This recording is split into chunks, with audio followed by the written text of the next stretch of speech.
జనగణనలో BC వర్గాలను కూడా చేర్చారని 60% బీసీలకు న్యాయం చేయాలని జనగణనలో కులగణన కూడా చేయాలని కోరుతూ హైదరాబాద్ అంబర్పేటలోని వి హనుమంతరావు 2 రోజులుగా నిరవధిక నిరాహార దీక్ష చేపట్టారు.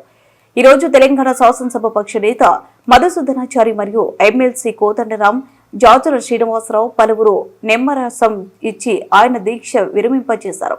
అనంతరం హనుమంతరావు మాట్లాడుతూ బీసీ జనాభా ప్రకారం బీసీలకు ప్రత్యేకంగా రిజర్వేషన్ కల్పించాలని హనుమంతరావు గత 2 రోజులుగా నిరాహార దీక్ష నిర్వహిస్తున్నారు.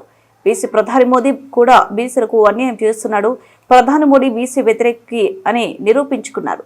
మనం రిజర్వేషన్ కల్పించుకునే వరకు మనం నిరంతరం పోరాటం చేద్దాం, ర్యాలీలు ధర్నాలతో ఉద్యమాలు నిర్వహించి కేంద్ర ప్రభుత్వం మెడలు వంచి మన సమస్యలు పరిష్కరించుకుందామని గంట పదం చెప్పారు.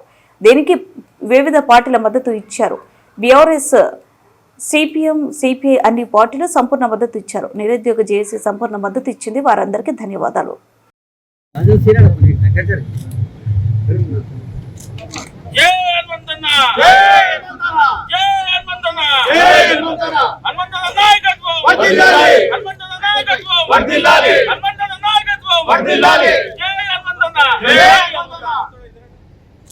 థ్యాంక్ యూ అన్న.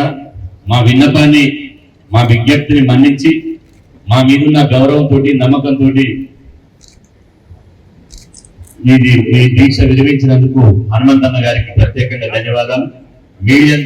మీడియా కోఆర్డినేట్ చేసినటువంటి శ్రీనివాస్ రెడ్డి గారికి ప్రత్యేకంగా ధన్యవాదాలు. ఇప్పుడు అన్న ఈ దీక్ష విరమించిన సందర్భంగా 2 మాటలు మాట్లాడవలసి.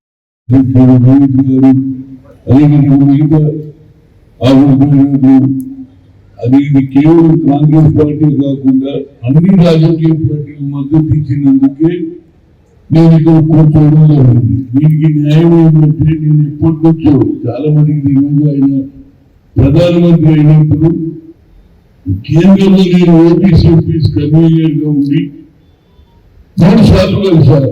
ఒకసారి 42 మంది, ఒకసారి 64, ఒకసారి 84 మంది కలిసారు. 1-2 పాయింట్స్ మా దగ్గర. అయ్యా మా జనాభా ఎక్కున్నది, దానికి సరిపోయే బడ్జెట్ ఇవ్వండి, సెపరేట్ ఫినిష్ చేయండి, దానికి ఇంత బడ్జెట్ సెపరేట్ ఇస్తే మాకు లాభం ఉంది. రెండోది ఏమడిగిన ఉంటే కులగణ జరగాలి, క్యాష్ రేట్ సెన్సర్ జరిగితే మా జనాభా ఎంతున్నదో తెలుస్తుంది. దానికి ప్రతిసారి కూడా జ్యుడిషియరీ ఏమంటుంది, ఈ పాపులేషన్ ఎంత అని అడుగుతుంది. ఈ 2 ఇష్యూస్ గతంలో నేను మాట్లాడడం జరిగింది. అదేవిధంగా మొన్న ఏదైతే రాహుల్ గాంధీ గారు కన్యాకుమారి నుంచి కశ్మీర్ వరకు మ్యారథాన్ పాదయాత్ర జరిగిన తర్వాత ఆయన మరి ఏ ఆలోచన వచ్చిందో నాకు తెలియదు, కానీ ఏది రైతులను కలిశాడు, నిరుద్యోగులను కలిశాడు.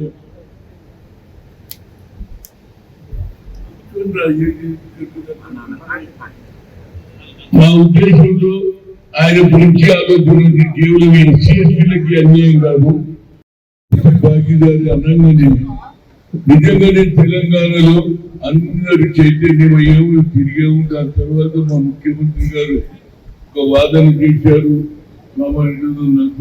అది కూడా ఇంప్లిమెంట్ కూడా జరిగింది. అసెంబ్లీలో బిల్ చేశారు.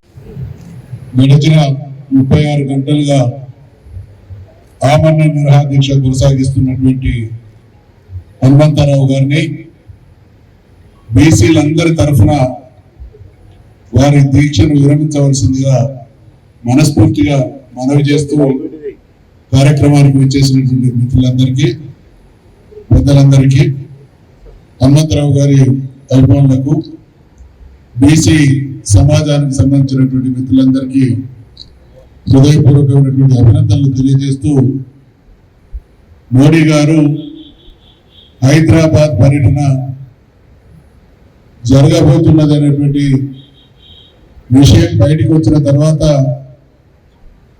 బీసీల విషయంలో జరిగినటువంటి అన్యాయం, జనగణనలో కులగణన జరగాలి, బీసీ మహిళలకు రిజర్వేషన్ కల్పించబడాలి, బీసీలకు దామాషా ప్రకారం బడ్జెట్ కేటాయింపు జరగాలి, 42% రిజర్వేషన్లు అటకెక్కించిన దాన్ని దుమ్ము దులిపి క్లియర్ చేయాలనేటువంటి అనేక విషయాలను గడచిన వారం రోజులుగా దేశంలో ఉండేటువంటి పాలక వ్యవస్థకు అర్థమయ్యే విధంగా బీసీ సంఘాలన్నీ కూడా వాటి ఆవేదనను ఆకాంక్షను వ్యక్తం చేయడం జరిగింది.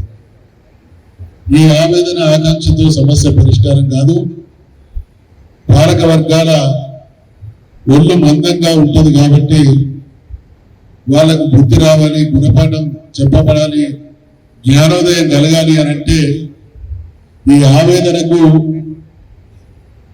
భిన్నంగా దానికి తోడుగా కాస్త వాడివేడి కార్యక్రమం చేపట్టాలనేటువంటి ఆలోచనతో హనుమంతరావు గారి పెద్దలు మనందరి తరఫున ఆమరణ నిరాహారాలను గుర్తు చేస్తా ఉన్నాం.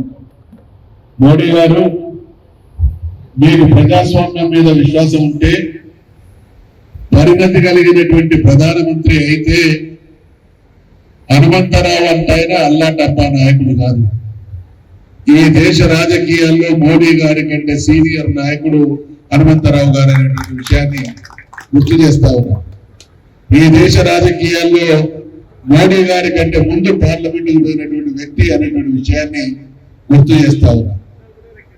ఈ దేశ రాజకీయాల్లో మరి 78 సంవత్సరాలు దాదాపు 60 పరిష్కరించాలనేటువంటి ఆలోచనతో నిరాహార దీక్ష చేస్తున్నటువంటి విషయం తెలిసి నిజంగా బాధ్యతాయుతమైనటువంటి ప్రధానమంత్రి మోడీ గారు అయి ఉంటే వారు హైదరాబాద్ వచ్చినటువంటి మరుక్షణం హనుమంతరావు గారి దగ్గరికి రావాల్సి ఉండే అనేటువంటి విషయాన్ని ఈ సందర్భంగా గుర్తు చేస్తా ఉన్నా. దీంతో వాళ్ళ వైఖరి తేట తెల్లమైంది. బీసీలను కోన్ కిస్కాలనేటువంటి ఆ చూపు, ఆ మాటల్లోని ఆంతర్యం అర్థం చేసుకోలేనంత అమాయకులం కాదు. కానీ మాకు ప్రజాస్వామ్యం మీద విశ్వాసం ఉన్నది. మా చేత ఓట్లేయించుకొని అధికారంలోకి వచ్చినటువంటి వాళ్ళు మా సమస్యలను పరిష్కరిస్తారు అనేటువంటి నమ్మకంతో ఈ దేశ ప్రజాస్వామ్యాన్ని గౌరవప్రదమైనటువంటి స్థితిలో ఉంచడానికి కారకులమైనటువంటి మేము, మాకు మీరు హామీలు ఇచ్చి మా పట్ల మీరు చూపిస్తున్నటువంటి నిర్లక్ష్యానికి ఈ దేశ ప్రజాస్వామ్యాన్ని మీరు చులకన చేస్తున్నారు అనేటువంటి విషయాన్ని కూడా ఈ సందర్భంగా నేను గుర్తు చేస్తా ఉన్నా. అందుకనే తెలంగాణ భారతదేశంలో అంటే గడిచిన ఈ దేశ చరిత్రను చూస్తే గడిచిన అనేక సందర్భాల్లో అన్యాయం, అవమానం జరిగినప్పుడు ఎదురు తిరిగి పోరాటం చేసి విజయం సాధించినటువంటి చరిత్ర కలిగినటువంటి తెలంగాణ గడ్డ నుండి మళ్ళీ మేము హనుమంతరావు గారి రూపేణ ఒక ఛాలెంజ్ విసురుతా ఉన్నాం. మీ వెడలు వంచి బీసీలకు న్యాయం జరిగేంత వరకు మేము విశ్రమించేది లేదు.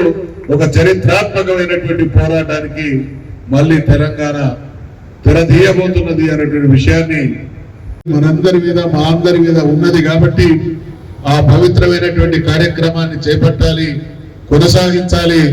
దాని లక్ష్యానికి అనుగుణమైనటువంటి జవాబును రాబట్టేంత వరకు మనం పాత్ర పోషించాల్సినటువంటి అవసరం ఉంది. కాబట్టి మీ ప్రాణం హనుమంతరావు గారు ఒక వ్యక్తి మాత్రమే కాదు, ఈరోజు తెలంగాణలో ఉన్నటువంటి లేదా భారతదేశంలో ఉన్నటువంటి బీసీలందరి ఆత్మగౌరవ ప్రతీక కాబట్టి మీ వెంట మేము ఉంటాం.